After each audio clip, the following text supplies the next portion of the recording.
Well, hello, kids of all ages. I'm Sara Moore, also known as Toby. In fact, I'm only known as Toby. And this is Circus Center, my home hub as a clown and circus theater artist for over 20 years. I didn't so much decide to come to San Francisco as much as I was willed here by invisible white-gloved hands holding cream pies, hiding in alleys, and also by the amazing legacy of this city. And I gotta say, it wasn't the beautiful Victorians or the weather or the hippy-dippy love-in vibe of this place that drew me, though I love all those things. It was the people I knew were here. I knew there were innovators here in circus, dance, physical theater, a lot of things that I was really interested in. And wow, did I ever find them. Did I ever, along with the greatest friends I've ever known. I've been a poet and a playwright since I was small, and then I was a child actor. I played all the boys' parts. I got into clowning as a teen because it was a way to hide and be seen all at the same time. Now see, that's a magic trick that we queer folk have to master at a young age if we are to have any quality of life. The clown is the amplified human spirit. A poet in action, as Henry Miller said. You can get away with almost anything as a brazen physical comic, and boy did I find that out quick. I also got a lot of drinks bought for me, you know what I'm saying? I love the clown more than anything I've ever known. So I've been developing my own brand of new American clowning for some time now. It's actually really old clowning, as everything else is. It's just newly watered and sprung back to life. I call it human cartooning.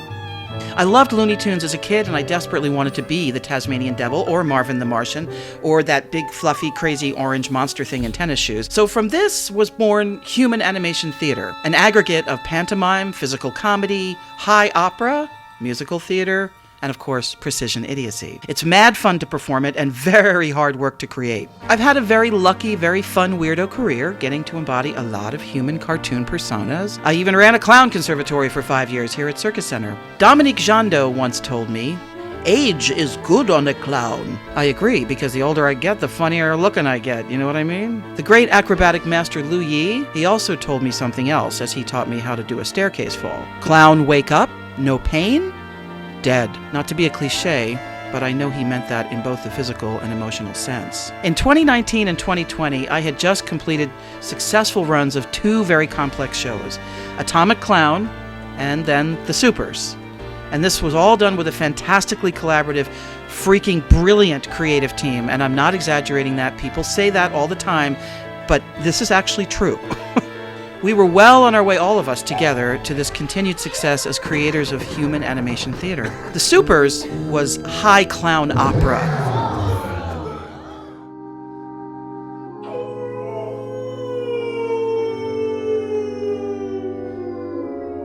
A fully pantomimed physical poem with a gorgeous score.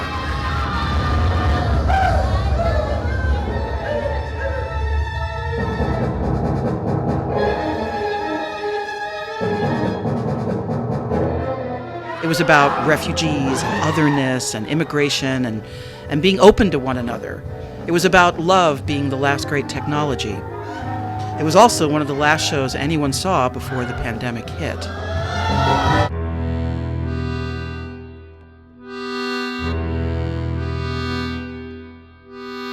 And then my mom died. And then quarantine demanded that I live in her apartment for 4 months after she passed. So it was me and my mom's recliner and lots of cable TV and forced solitude. And like so many others this past year, grief. A lot of grief. But you know, as it happened, the longer I sat in Mom's chair, in my imagination, the recliner began to fly. I actually felt like the chair was lifting off with me in it and flying. And then I got this idea about rebirthing a show I had done years before that was inspired by my mom getting older. Wunderworld! A retelling of the Alice adventure in which Alice is now a vibrant senior living with her sister during lockdown. And she returns to Wonderland only to find it brimming with old friends and even newer perils. I had done 3 versions of this show in the Bay Area, all to rave reviews. But see, now that with this post-pandemic idea, it's just all new and a lot more interesting. So I thought, now is the time, right, to bring this back to life as a story of imagination conquering loneliness, of friendship and imagination conquering loneliness, which is what I had so wished for my mom, and which I was actually living there with the last of my parents' material life in this immersion of lockdown. Talk about surreal. Finally, making it back to San Francisco, I knew it was time to get our creative team back together, even at the end of the pandemic. So, masks in hand, After a year of fear, we would knock the rust off with a workshop for the new Wunderworld 2.0, a post-pandemic spectacle. We wanted to all gather and start working on the revival and the reimagining of this new piece. And we were lucky because in the pandemic, pretty much everybody was available. Thrillride Mechanics is an immersive theater of human animation. In other words, we make clown operas. We are a consortium of physical theater artists, eccentric actors, filmmakers, directors, producers. Our entire purpose is to create restorative theater. At least that's what I call it. Theatrical experiences that restore enchantment, awe, and love. This is the biggest and greatest reunion ever. Yeah.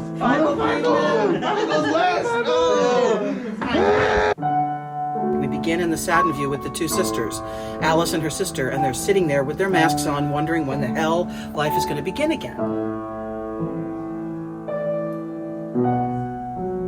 And I think there could be a great little game of liar's dice where first you like give eyes, and you give eyes back, and you're like, should we? And you take yours down, it's a huge grin, and Mo takes.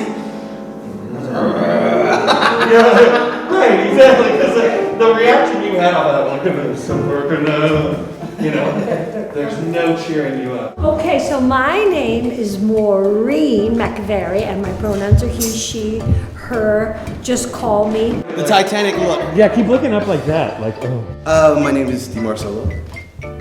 Cello for short. Pronouns, he, him. My name is Fable Keedman, and my pronouns are honk and beep. Okay, my name is Joel Baker. He, him.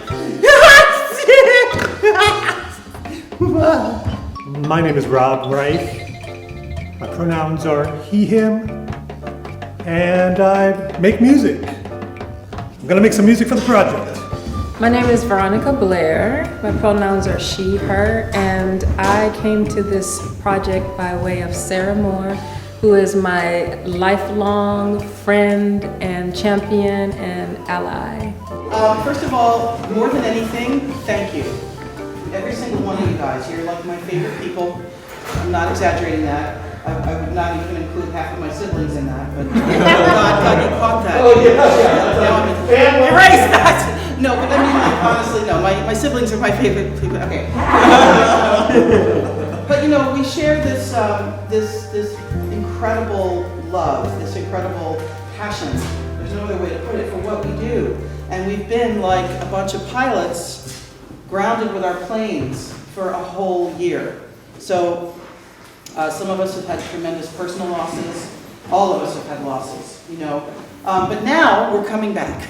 We're coming back, and we're coming back for me with this show, and hopefully with all of you in it.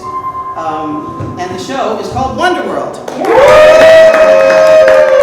It's actually called Wunderworld 2.0 because this show was written back in 2013 when I decided that I wanted to really codify this idea of human cartooning, that I wanted to take clowning to a different place and a different level, and I wanted it to be more about sort of human animation than gags. Because a lot of American clowning is based on gags, and it's based on tricks, and there's nothing wrong with that. I love all of that. But I wanted to take it to a sort of a more European place, but then merge that with the Americanism of it, which is, dare I say, a little bit of Disney, a little bit of amusement park, a little bit of sort of high-powered humanity, where, we Americans tend to tell stories in huge, bodacious, bombastic ways, sometimes to our own detriment, but most of the time highly entertainingly. This kind of theater is restorative, and this is what people need. They need to be immersed in a world that's a story about overcoming loneliness through imagination, which is what Alice does. Alice overcomes she gets her confidence, she finds who she really is by going to Wonderland. So in this version, Alice is now probably in her 70s.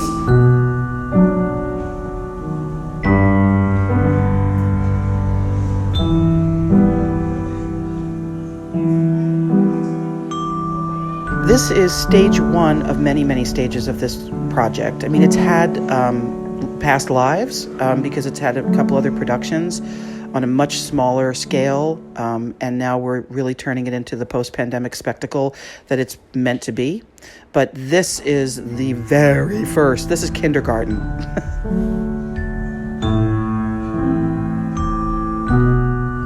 Alice is spending a lot of time trying to give Peg a little hope. Just To bring her back. blow the spark of life back into her. And Peggy has resigned, right? She's sort of in stasis. She's in a little bit of a fuse state.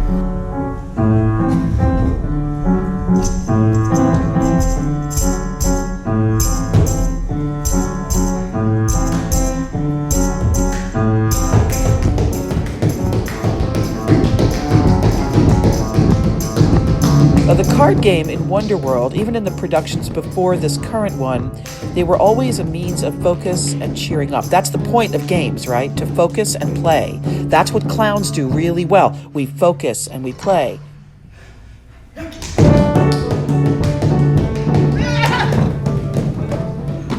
Lewis Carroll did, I mean, he created nonsense words and then he made an etymology for all of Jabberwocky so that it made sense to him.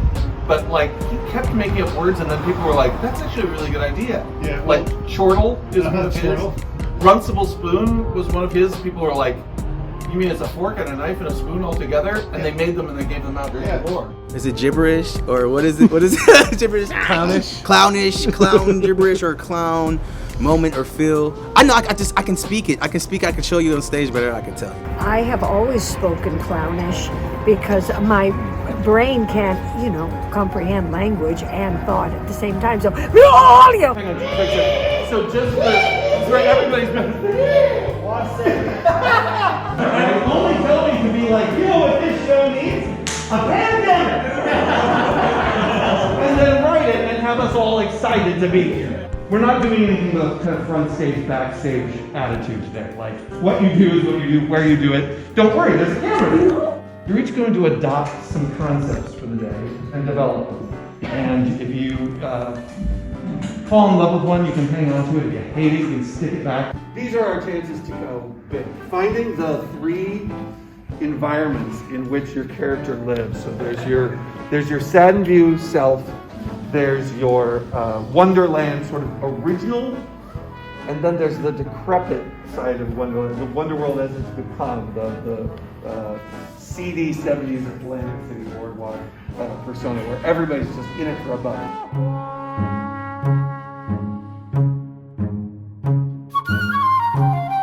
This is where we sign the contracts.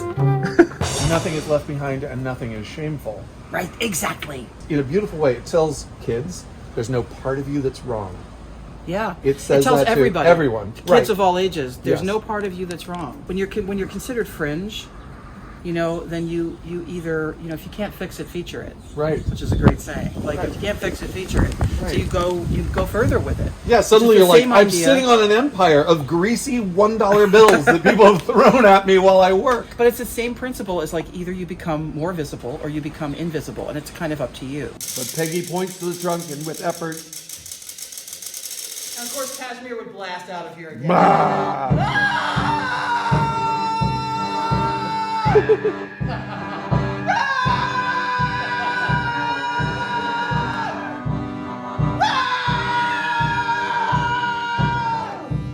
And now, in a $1 million transition, Yes. symbolized by this hat. These are huge effects. It cost lots of money. One of the most amazing things about getting to work with a group of clowns is that they bring a skill set to it that is completely and uniquely their own. And there is no tool that they do not have somewhere in their toolbox. Besides the traditional portmanteau show where there's a framework and then you just sort of cram acts into it, this has a completely different feeling because we're really exploring a narrative of isolation and loneliness and grief, but because they're clowns, the way they're going to explain it is going to be by balancing an umbrella or madly spinning plates. And so it's almost like a backwards process, because in the traditional theater you have a text, you have a script, and you have to honor the script and the story and the characters. In clowning, it's backwards. You're using yourself and you're bringing your entire self to bear. In order to do clown theater, you must become liquid in a swirling vortex of comic possibility. Once you are able to establish trust, you're able to synchronize your instincts and your sense of humor, then you can start picking these swirling elements one at a time. And together, as a true collaboration, you build those swirling bits. This is the human cartoon component that I love so much, which is that, like a good Bugs Bunny cartoon, does the script ever get in Bugs' way? No. Do they go, well, that's not really Wagner, is it? No one's ever looked at What's Up, Doc and said, well, dramaturgically, it's a bit off. Yeah, no. It gets out of the way so that you can use that medium to explore what you need to say and what needs to be said in the room with the tools at hand. And these guys, even if they are playing the different sections of the caterpillar, we know that they are still part of one, you know what I mean? Like they're still their characters, but they're becoming part of the caterpillar. I feel like it's almost like a mandala, almost like at some point. I love this because I think, yeah, exactly. This from here down, you mushroom. From here up, these are the many little feet, right? So this is Arrival of a Caterpillar.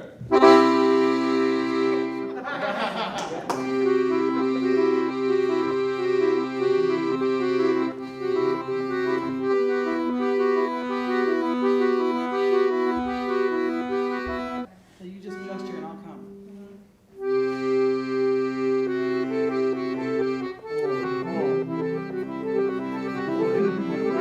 Wrap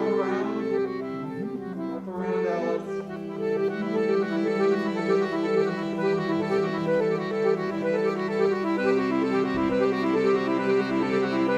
Let yourself be embraced by it.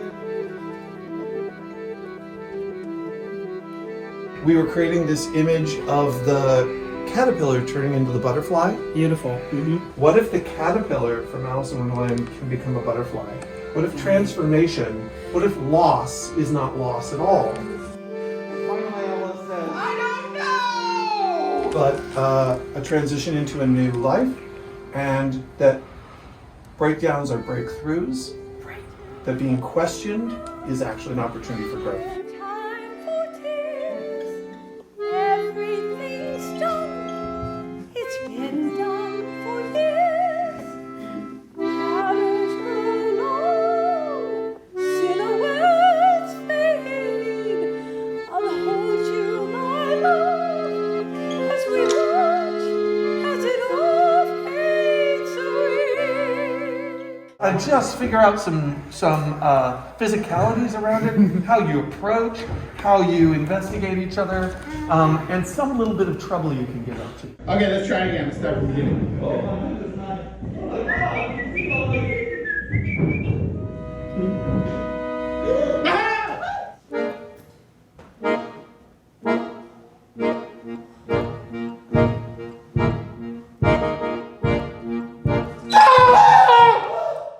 I love playing low status characters, so I can play high status characters and I can play low status characters. Either way, they generally come off as pretty low status.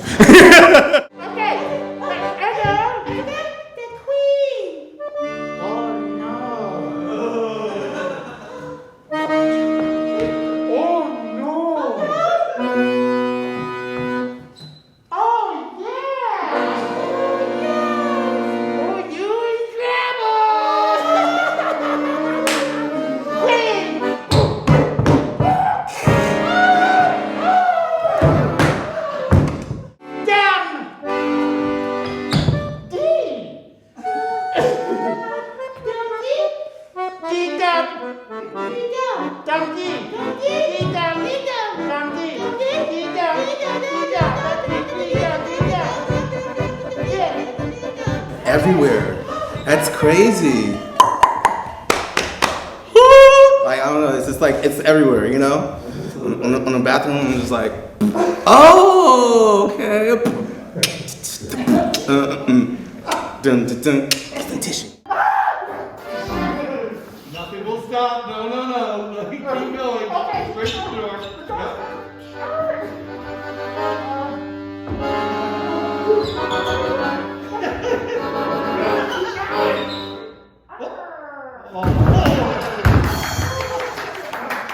Okay.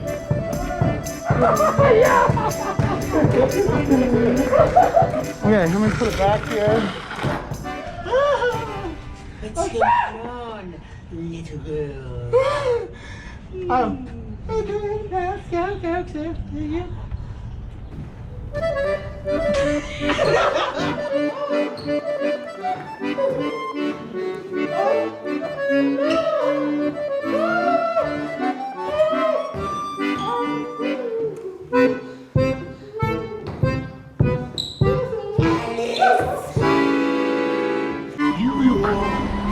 a little lost.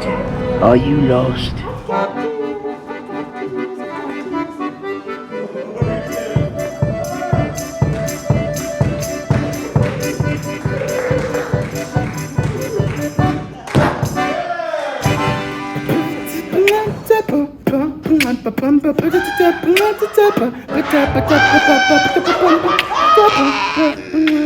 You know what I'm saying?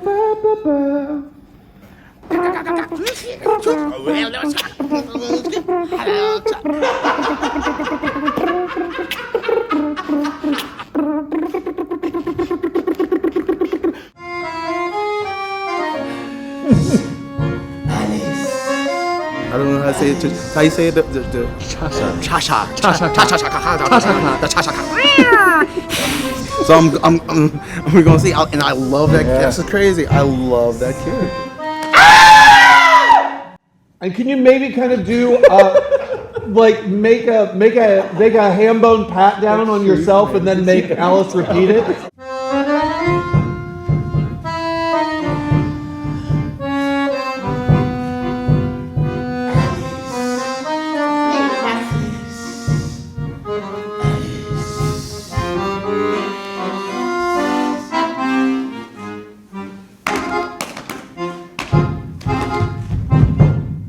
Can I do the scream first and then do the pat down?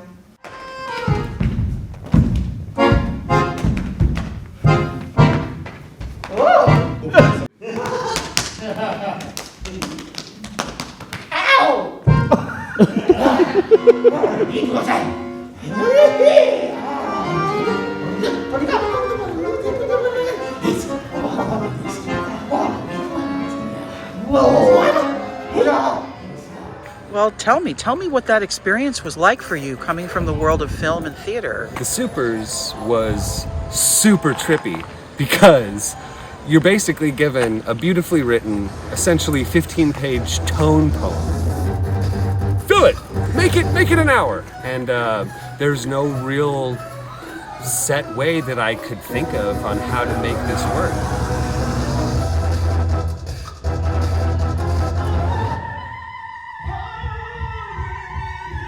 So the only thing we could really do on the first day of rehearsals is sit around a table, play all the music that Rob Reich had composed before we started, and just describe the show. That was the only way to kind of get people in the same mindset, on the same page, which is like, oh, okay, so we're not speaking, we're making sounds, we're emoting, we're flailing and flipping, and we have to find some sort of calcifying truth inside of it. I called Mo. I was like, she's the one. She's it. She's the lady. I got lucky. And then it was like, what a cast.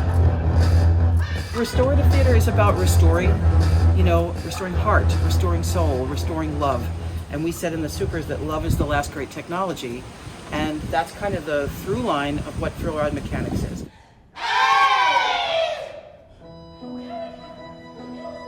The idea that you have to actually envision what your character looks like.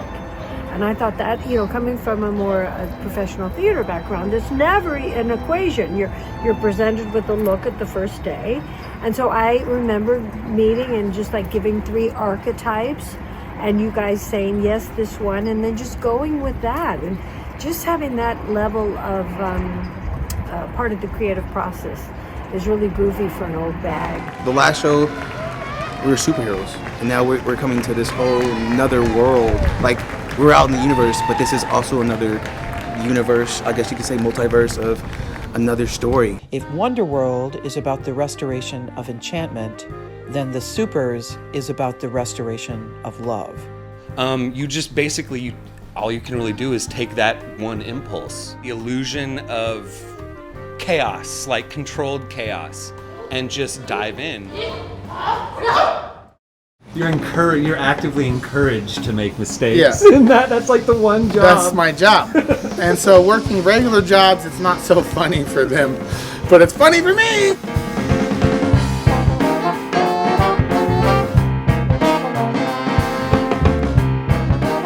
It's just become my life, and I started that on the street, you know.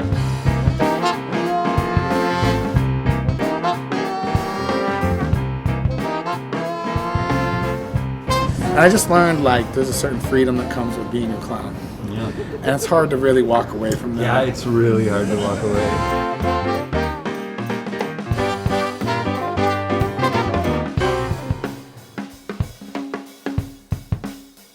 And that's something that when I create an idea, I work with a concept called infinite ideas. Infinite ideas that I create are ideas that go in a million different directions. One idea that can go in a million different directions. My relationship to the project is I'm a clown and an acrobat. I'm glad I've started this relationship because I've missed the stage and I missed laughter, of course. Smack it, and then I'll come back to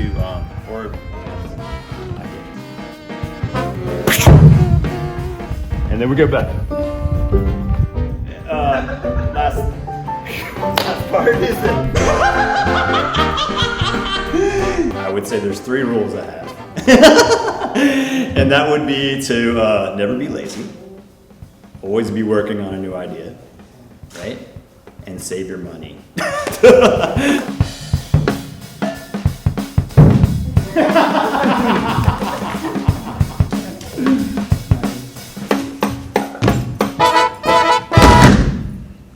Nine sisters and one brother growing up, and everybody wanted to be funny. Everybody, I'm the funny one, you know?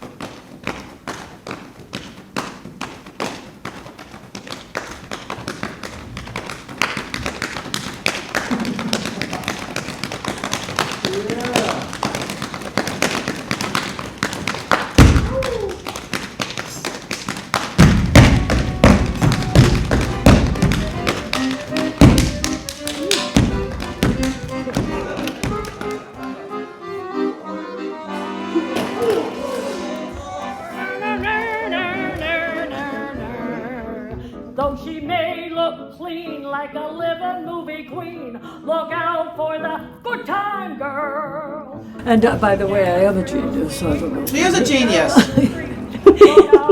My sister from another mother.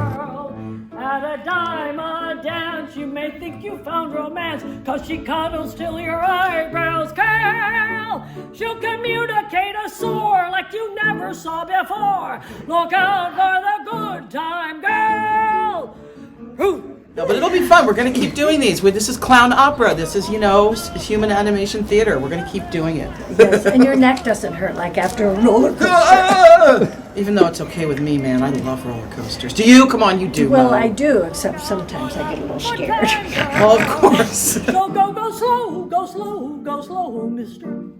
Go slow, and resist her. Although she looks like Venus, she'll hurt your big old woohoo! Look out for the good time girl! These people are brilliant. They're like really skilled, but they still got a good on the fun. Yeah. Right, Rob? Rob's here. There's Rob, Right, whatever you say.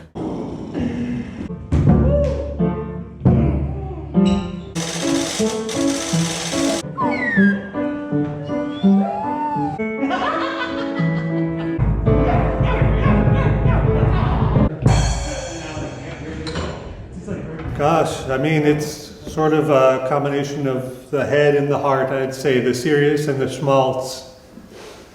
Point to the serious and point to the schmaltz. Show me on the doll where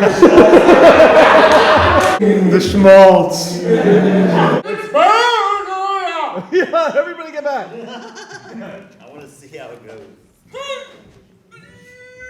I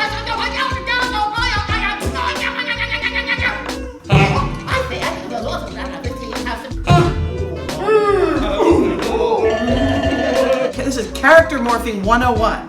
I mean, you never know what's going to happen or who's going to appear. So there's a sequence in the show called Whack-A-Alice, which is the same as Whack-A-Mole, only it's me getting hit in the head repeatedly by different characters in Wunderworld, and as they hit me, I become different things or make different sounds. Oh, I just got by a bulldo! How's it going? Have you seen your mother? I saw her the other day at the supermarket. We were in the frozen peas section. Oh, I just don't like that. Just stop it, for God's sake.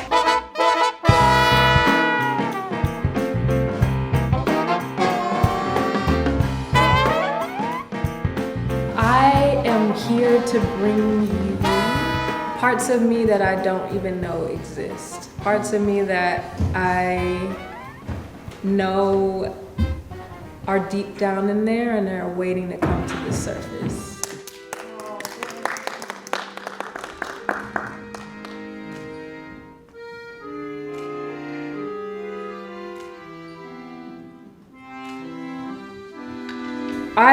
I just decided that I would be as radical as possible over the last year. I was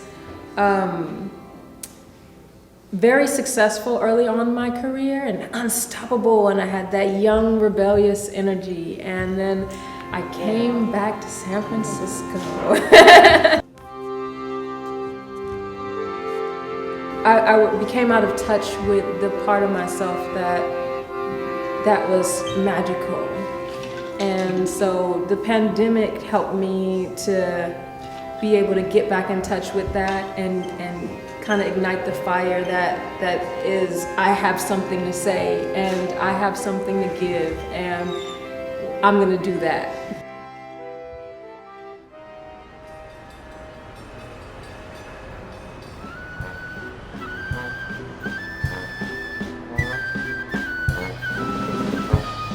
So why now? Why do we want to do this show now? Because more than ever, people need to be restored. You know, it's been a terrible year, a lot of loss, a lot of sadness. I understand loneliness like I never have in my life. You know, and so here we are, Shawnee. It's like I've never wanted to do this show more than now. That's what got me stoked, is being a part of a show that is from the Bay Area again. Because I spent most of my career traveling and working abroad. Yeah, so it's nice to come home and be back. You know, I'm from the Bay Area, born and raised, and it's nice to come back and be a part of a show from here. Oh yeah. Yeah. Okay, but really quick, I have a question. You may have asked this question already. What is your favorite part of doing this kind of theater? Oh, I said it was just to be around these people. I know. I saw the first version of it and I cried. And I'm just so excited that I am even considered to be a part of this version of it. I think you can learn skills, and I think you can learn techniques, and I think you could take lots of classes. But I think it's more or less something that you're born to do, but you don't know you're born to do it until it finds you. We return to a world where we're trying to come back and find ourselves in this beautiful, artistic, graceful event. I want to call it event, but it's a whole bunch of splurge of something amazing. It's actually unexplainable. Oh, hey!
last bird sings its sad tune. Remember our dreams all came true. As much as for me, as for you.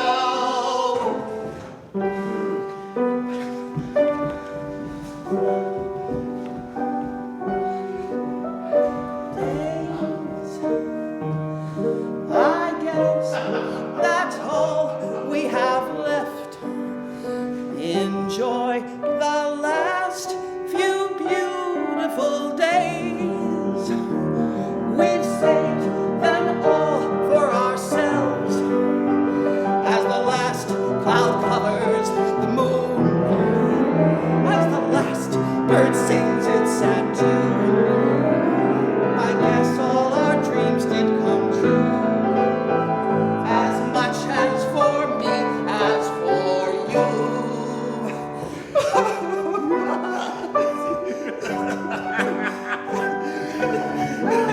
2 minutes, got it.